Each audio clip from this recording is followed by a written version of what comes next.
everyone, this is Anju. Welcome to my YouTube channel once again. So दोस्तों आज हम जो बात करेंगे वो बात है हमारी लाइफ के फेलियर के बारे में। हम लोग अपने फेलियर होने से इतना डरते क्यों हैं? हम उसको एक एक्सपीरियंस की तरह क्यों नहीं लेते? आपने देखा होगा कि लोग बहुत परेशान रहते हैं इस चीज़ को लेके कि उन्होंने एक टारगेट फिक्स किया है और वो उस टारगेट को पूरा नहीं कर पाते। तो ऐसा क्या होता है कि वो उस टारगेट को पूरा नहीं कर पाते? ये ज़रूरी तो नहीं कि सारे लोग उस टारगेट को पूरा कर पाते हों। तो अगर जो सारे लोग पूरा नहीं कर पाते हैं तो बाकी बचे हुए लोगों का क्या होता है, क्यों वो पूरा नहीं कर पाते हैं? तो आज हम लोग इस बारे में बात करेंगे, क्या वो अपने टारगेट को लेकर भटक जाते हैं? तो ऐसा क्यों होता है? ओके, तो दोस्तों आज हम इस बारे में बात करेंगे और ऐसी चीज़ों को जानेंगे कि आखिर हमें करना क्या चाहिए। ठीक है, हम अपनी मंजिल कैसे हासिल कर पाते हैं? आखिर ऐसा क्या होता है हमारी लाइफ में जिससे हम अपने फेलियर को एक अपनी स्ट्रेंथ बना लें? तो आज हम लोग उसी बारे में जानेंगे और सबसे पहले हम जानते हैं कि इसका आखिर कारण क्या होता है। ठीक है, तो अपने आप को प्रेरित हम कैसे रख पाते हैं, या फिर आप कह सकते हो कि थोड़े टाइम के लिए तो आप को प्रेरणा मिल जाती है लेकिन उसके बाद आप प्रेरित नहीं रह पाते। तो ऐसा क्या होता है आपकी लाइफ में? कभी कभी मुश्किलें इतनी कठिन हो जाती हैं या आपकी लाइफ में इतनी ज़्यादा परेशानियां आ जाती हैं कि आपको यही नहीं पता है कि आपको करना क्या है, आप अपने आप को कैसे मोटिवेट रखें। थोड़े टाइम तक के लिए आप कर सकते हो but for a long time it is not possible. तो सबसे पहले हम जो बात करेंगे कि हमें इसको कैसे रोकना है, तो सबसे पहला पॉइंट दोस्तों आप याद रखिए, वो है डरना छोड़ें। तो आज के बाद आपको डरना नहीं है, तो डरना छोड़ें और स्टॉप बीइंग स्केयर्ड। तो जब आप डरना छोड़ देते हैं तो क्या होता है कि हमें जो लक्ष्य पाना है उस लक्ष्य को पाने के लिए हम अच्छे से प्रयास करने लगते हैं। पता नहीं, कभी कभी हम सोचते हैं कि ऐसा होगा या नहीं होगा। ये जो शब्द हमारे माइंड में आते हैं कि ऐसा हम कर पाएंगे या नहीं कर पाएंगे, वही हमारा डर है। तो दोस्तों हमें डर को भगाना होगा। डर, कहते हैं ना, डर के आगे जीत है। तो बस यही तो बात है कि आप याद रखें कि निर्णय तो आपने जो भी काम करने के लिए लिए हैं वो बहुत सोच समझ के लिए होंगे। ऐसा तो नहीं है कि आप कोई भी काम ऐसे ही करने चले गए। भाई आप कोई टारगेट फिक्स करते हो तो उसके लिए सोच विचार के ही तो फिक्स करते हो। ऐसा तो नहीं है कि अचानक से ही आपने फिक्स कर दिया। लेकिन हम बहुत जल्दी हार मान जाते हैं। अगर हम उसमें सफल नहीं होते तो हम बहुत जल्दी हार जाते हैं और हम सोचते हैं कि नहीं, अब नहीं हो पाएगा, छोड़ दो। तो ऐसा ना करें, बस डटे रहें, अड़े रहें। आपका जो टारगेट है बस उसके लिए काम करते रहें। अब हम आते हैं पॉइंट नंबर 2 पर। पॉइंट नंबर 2 है हमारा, जिसको आपको याद रखना है, अपने लक्ष्य को हासिल करने के लिए फोकस करना। क्या है ये फोकस? फोकस है, अगर सच में आप अपना लक्ष्य पाना चाहते हो विदाउट एनी डिस्ट्रैक्शन, तो आपको क्या करना है, इधर उधर की जो भी बातें होती हैं आप उनसे हट जाइए। दुनिया है, यहाँ पर सब कुछ ना कुछ कहते हैं। Why you should worry about all these things? ठीक है, क्योंकि आपको अपना लक्ष्य हासिल करना है तो आपको इन सब बातों से हटना होगा।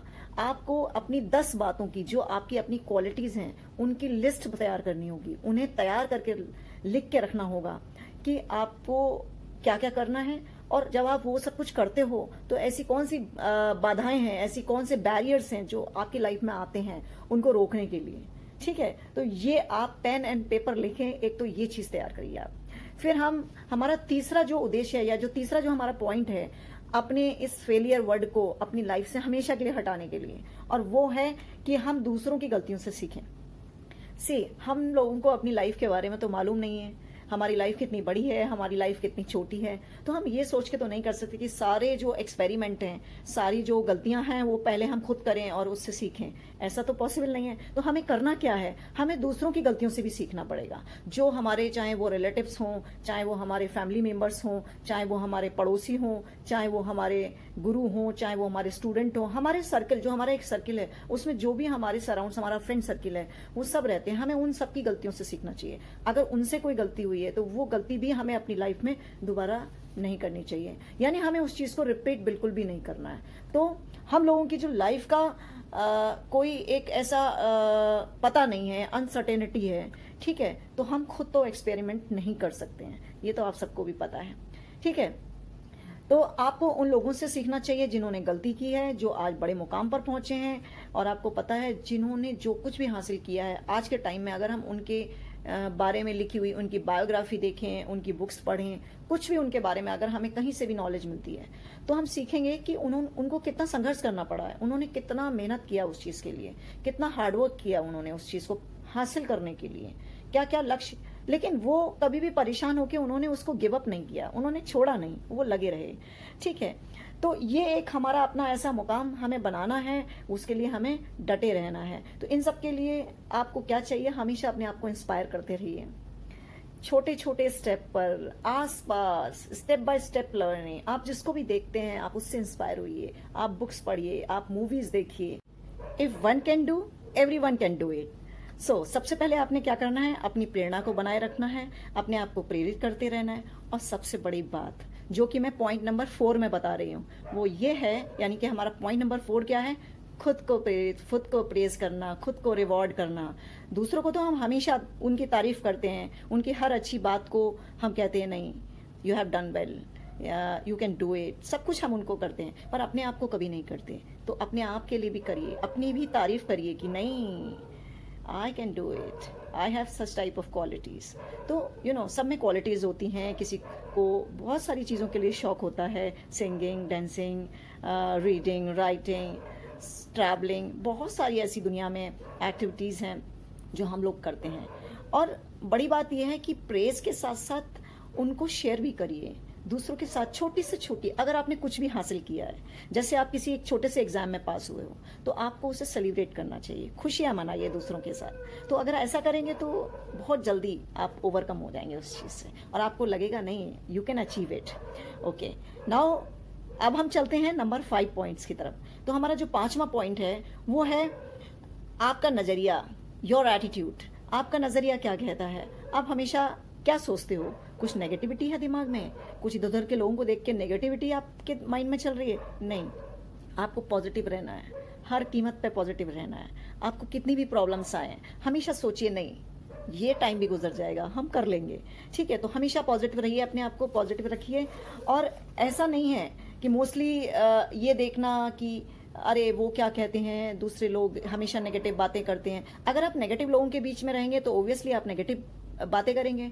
तो आपको ऐसा नहीं करना है, कभी ना कभी वैसा ही सोचने लगेंगे अगर आप ज़्यादा नेगेटिव लोगों के बीच में रहेंगे। तो सबसे पहला काम आपको छोड़ना है, नेगेटिव लोगों के बीच में रहना छोड़ दीजिए। आप उनसे मिलिए जुलिए, ठीक है, हम उनसे अलग तो नहीं हो सकते, लेकिन जहां आपको लगता है वो हमेशा आपसे नेगेटिव बातें करते हैं, आप उनसे चुपचाप किनारा कर लीजिए। That is the best part. तो ये बहुत सिंपल है, इसमें कोई ऐसा कुछ भी नहीं है। अब आपको रहना तो पड़ेगा ही उनके साथ, तो नेगेटिव बातों पर ज़्यादा ध्यान नहीं देना है, अपना काम करना है। ज़रूरी नहीं है कि आप जैसा सोचें सब कुछ वैसा ही हो, ये आपके नज़रिए पे डिपेंड करता है। ठीक है, आप जो भी करोगे वो आपके नज़रिए के, आपके एटीट्यूड के हिसाब से होगा। तो आप अपने नज़रिए को अच्छा रखने के लिए कुछ लिस्ट तैयार करें। अगेन, एक मैंने लिस्ट की बात पहले भी की थी, again I am talking about list. तो आप फिर से एक लिस्ट तैयार करिए और उस लिस्ट में वही एटीट्यूड वाली बातें कर लिखिए कि आपको क्या ठीक लगता है, हाउ यू फील हैप्पी। और एक चीज़ कभी भी नहीं भूलना चाहिए आपको कि आपको कभी भी किसी भी समय अगर किसी ने मदद की है, हेल्प की है, तो उसके लिए आप अपने कहीं पर किसी एक कॉर्नर पे ग्रैटिट्यूड की फीलिंग रखिए, हमेशा उसे थैंक यू बोलिए। ये करना कभी ना, ये एक thank you is not a word, ये बहुत बड़ा एक ग्रैटिट्यूड का कॉर्नर है जिसे आपको अपनी लाइफ में एक्सेप्ट करना चाहिए। और उसे देखिए आपको कितनी खुशी मिलेगी। अब आते हैं हम पॉइंट नंबर 6, जो कि आपको ओवरकम करने में या आपको एक स्ट्रेंथ देने में हेल्प करेगा। वो है अपना प्लान चेंज करें मगर टारगेट नहीं। प्लान तो चेंज करें मगर टारगेट कभी भी अपना चेंज नहीं करें। क्यों? आप पहले तो सोचें कि हमारे प्लान में क्या कमी है, क्या हमने गलती कर दी। अब आप उस गलती को सुधारेंगे, आप वो दोबारा रिपीट ना करें। और उसकी भी फिर से एक, जब हम पेन और पेपर का यूज़ करते हैं तो हमें फिर से वो अपनी गलतियां दिखाई देंगी कि जो गलती हमने पहले की थी अब हम वो गलती ना करें। तो उससे आप सीखेंगे और उन पर काम करेंगे और देन आगे बढ़ेंगे। अब हम 7वें पॉइंट की तरफ आते हैं, अच्छे फ्रेंड। यहाँ मैं बात कर रही हूँ अच्छे फ्रेंड सर्कल की। और आपको पता है फ्रेंड्स हमारी लाइफ में एक आईने की तरह होते हैं, वो हमें सब कुछ दिखाते हैं। हम अच्छा करते हैं तो वो हमें पैट भी देते हैं, हम बुरा करते हैं तो वो हमें कमेंट भी देते हैं। तो फ्रेंड्स का जो रोल है हमारी लाइफ में बहुत इंपॉर्टेंट है, और specially when we talk about अच्छे फ्रेंड्स, तो अब एक मैं बात बोलती हूँ, a person is known by his company he and she keeps. तो ये क्या है कि आप जैसी कंपनी में रहते हैं, जैसी संगति में रहते हैं, या व्यक्ति अपनी संगति से पहचाना जाता है। ये तो हम हमेशा इवन सभी जानते हैं ये बात। तो हमें इन चीज़ों का ध्यान रखना है। हमें ऐसे फ्रेंड्स बनाने चाहिए जो हमें प्रेरित करें, मुश्किल समय में हमको हौसला दें और हमें आगे की तरफ पुश करें, ना कि हमें पीछे की तरफ खींचें कि हमें पुल कर रहे हैं। ठीक है, तो ऐसे फ्रेंड्स से आप दूर रहिए, ऐसे फ्रेंड्स मत बनाइए, कोई ज़रूरत नहीं ऐसे फ्रेंड्स की। उसके बदले आप बुक्स पढ़िए, बुक्स आपकी फ्रेंड हो सकती हैं, अच्छी मूवीज़ देखिए, वो आपकी लाइफ का हिस्सा हो सकती हैं, कुछ भी करिए, बट ऐसे फ्रेंड्स कभी मत बनाइए जो आपको प्रॉब्लम क्रिएट करें। तो हमेशा अच्छे दोस्तों को ढूंढिए, और ये मैं खुद के एक्सपीरियंस से भी कह सकती हूँ। तो इसी चीज़ को हम आगे अपनी लाइफ में अगर इन सब चीज़ों को ध्यान रखेंगे तो कोई प्रॉब्लम ही नहीं है लाइफ में। आप खुश रहेंगे, you will be always happy, and उसके साथ साथ आपका टारगेट आपका पूरा हो जाएगा। आपका जो फेलियर शब्द है वो फेलियर नहीं होगा, वो आपका एक्सपीरियंस बन के आपकी ताकत बनेगी और आपका स्ट्रेंथ बन जाएगा। तो ये सब चीज़ों का याद करिए। तो दोस्तों, आशा करती हूँ कि आपको मेरी ये वीडियो पसंद आएगी, और अगर पसंद आएगी तो सब्सक्राइब करना ना भूलें, लाइक करना ना भूलें, and thank you for watching my video, giving your precious time. Once again,